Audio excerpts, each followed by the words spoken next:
Urban Therapy with Sun752, and this is your daily go-getterism number 799 for December 10th, 2016.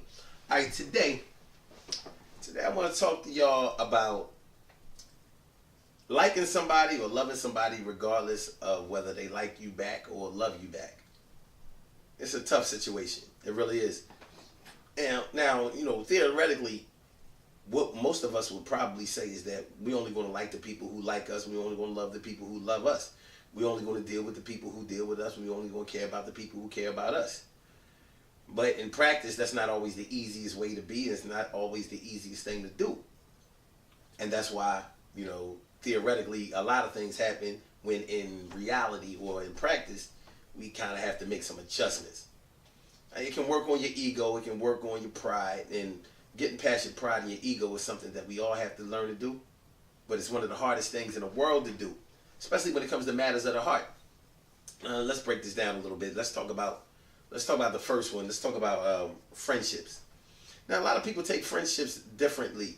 Like you have friends that you've known for a lifetime, and some of those friends you may keep in constant contact with, and then there may be friends that you've known for a lifetime that you just see them when you see them. But y'all used to be really, really tight. Y'all used to contact each other all the time. Y'all used to hang out with each other all the time. But as you got older, y'all had different things to do, different interests.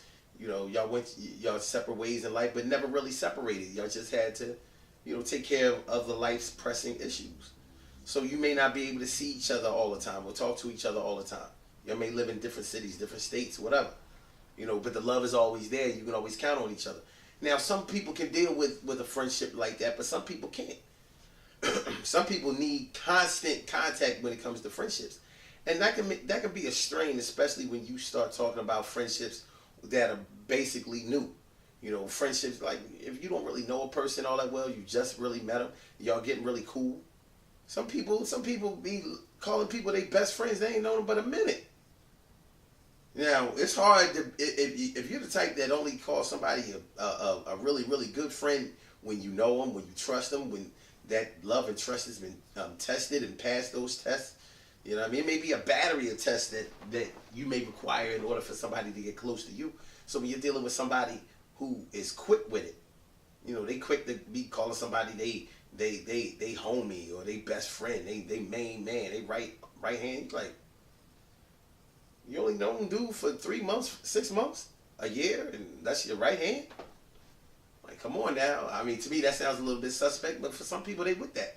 So there's a lot of calling, there's a lot of contact, and they want to hang out constantly and all of that, and they want to be in your business. They offer you to be in their business, and it may throw you off. So you may not be able to reciprocate that type of friendship back to them. As a matter of fact, that might not even be something that you're interested in. Like, yo, man, fall back, homie. Chill. No, we're not doing it like that. We're not doing it like that. So, that verification or that confirmation of friendship, on a daily basis may not be something that you're interested in.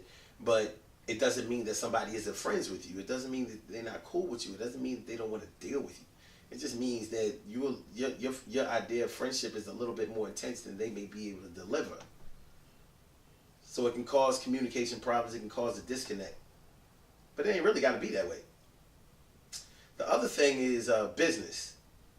Now, starting off, when it comes to looking for a job, more than likely, when you look for a job and everything like that, everything is not hunky-dory and great off the bat, like out the gate.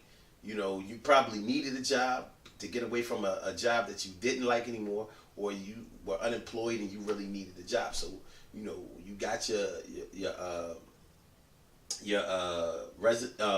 application, resume, and cover letter pumping and all of that, and you're hoping that they really like you as a candidate, and they think that you can make some money for them, and they're going to hire you. Now, after the hiring process is done, if it's a decent company or whatever, you probably want to move up in that business. Now, to move up in the business is not normally what you know or even what you can do. It's who you know and who wants you to be able to do what you can do for them. And that's just the way it goes.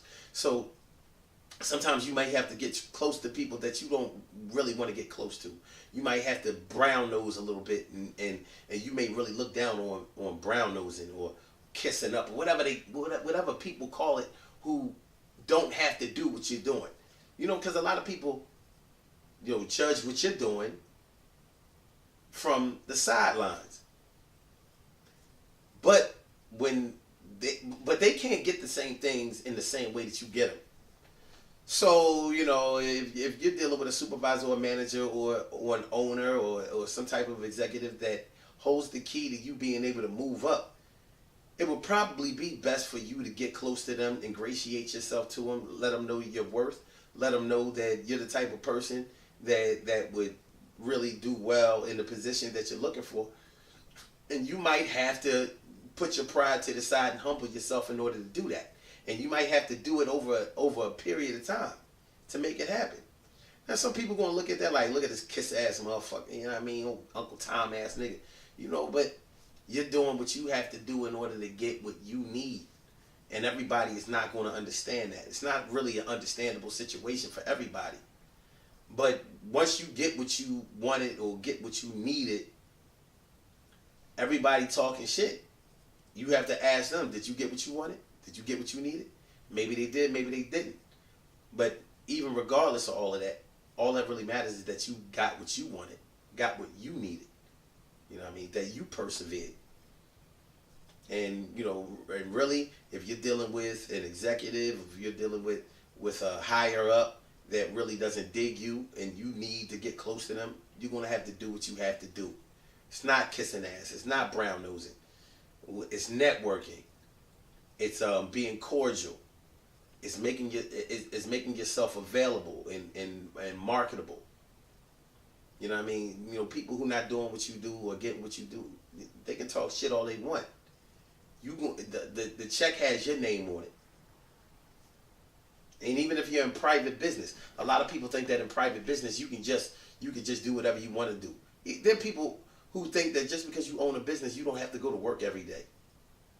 Only a person that has no business acumen thinks that way, because people who own their own business know that you have to be the hardest worker. Not necessarily doing the groundwork, the physical work, but you have to be the first one to get there. You have to be the last one to leave. You have to be the one that people feel good about working for, so they don't pull a mutiny on your ass or steal from, you know, rob you blind and all of that. And not only that, you have to treat your clients and your customers. You have to treat them right, because if you don't, they're not gonna patronize you. Simple as that. Brown nosing, kissing ass, whatever. You want that money, you got to do what you have to do. You know, let the people who don't have that type of ambition, let them say what they need to say. But the bottom line is the scales aren't really balanced, and you're going to have to put your pride to the side. You're going to have to put your ego on a shelf. Holler back at that, you know, after you get what you need. But once you get into the practice of getting what you want and doing what you need to do, you don't worry so much about, you know, whether you like somebody more than they like you when it comes to the bottom line, which is that dollar. Now, the last thing we're going to talk about is relationships, because this is where it kind of does matter if somebody likes you more than you like them, if somebody loves you more than you love them. Now, I'm going to break it down like this. When it comes to a person that you really do love, a person that you are in love with, of course it would be lovely for those scales to be totally balanced and for you to be able to get back the exact same love that you have given. That would be great. That would be lovely. That would be the best situation in the world. But the reality of the situation is that it's just not always like that. You know, depending on the type of person you are, depending on what you look for in a relationship, sometimes you may be the one that tries a little bit harder than the other person. And it doesn't mean that the other person doesn't like you, that they don't care for you, or that they're selfish or whatever, even though they may be. But even when those people are not really showing you or giving you what you would like in order to feel comfortable, it doesn't mean that you're not going to try hard. It doesn't mean that you're going to abandon ship. It doesn't mean that you're going to stop doing what you're doing. sometimes you have to try because your heart is telling you to try. And whether you are in a friendship, whether you're in a romantic relationship, boyfriend, girlfriend, or whether it's a spousal situation where you don't feel like your spouse is giving as much as you're giving, that they're not feeling as much as you're feeling, that they're not contributing as much as you're contributing, whether they're not loving as much as you're loving. Is that really enough to make you stop? I think that what needs to happen is that you need to have a conversation. Y'all need to sit down. You need to be able to get what you need. See, on the show this morning, we were talking about the difference between equality and fairness. See, everything don't have to be equal. You know, I've done this on videos before. Look at your two fingers. Put your index fingers up. Now on mine, my right one is fatter than my left one. They don't have the same fingerprint. They're on the same body though, but they're not equal. They're not equal. One is bigger than the other. However, they can perform a lot of the same functions. And because I'm right-handed, I do favor my right hand. But there are certain things I can do with my left hand that my right hand doesn't do as well. So there's fairness. It's on the same body. You know, try to relate that to anything that you're going through in your life. Things don't have to be equal. They need to be fair. They need to be to the point where you feel fulfilled. So maybe somebody doesn't love you as much as you love them. That's hard to measure that. But maybe they love you enough for you to feel good about the love that y'all share. The love we have stays on my mind. The love we have stays on my mind. It is what it is, man. You know, it's tough, man, when you're in a relationship and you really wondering if somebody likes you as much as you like them, if they love you as much as you love them, and all of that. But I wouldn't allow that to really ruin something decent that we have going on. You know what I mean? Have a conversation. Make sure they give you the answers that you need. You know what I mean? But in the meantime, if you're loving them more than they're loving you, or you're liking them more than they're liking you, so what? As long as they do love you, as long as they do like you, at least you're working with something. Don't invite a bunch of people into your business, you know, so they can judge what you have going on. Because your happiness really is your happiness. Now, if your happiness is dependent upon everybody else that's looking at you, then you have a different set of circumstances than the person that you're dealing with can fix. So you're going to have to deal with that.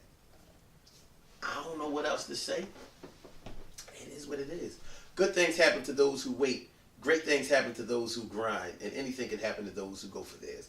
So go hard, go for yours. And remember, when it comes to matters of the heart, when it comes to friendship, when it comes to business, when it comes to anything else in your life that is relationship oriented, you know, there are going to be times when you give more than somebody else gives, or when you like more than they like.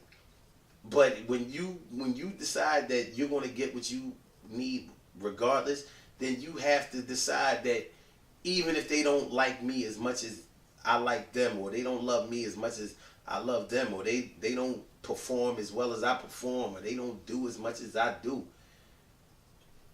you have to decide whether you're going to do that in spite of that, or if that's going to be the thing to take you down. Because if that's going to be the thing to take you down, you're probably going to be taken down a lot. Get what you need. I would like to say don't struggle for equality, but I mean, y'all got to do what y'all got to do. Just keep things in perspective. That's all.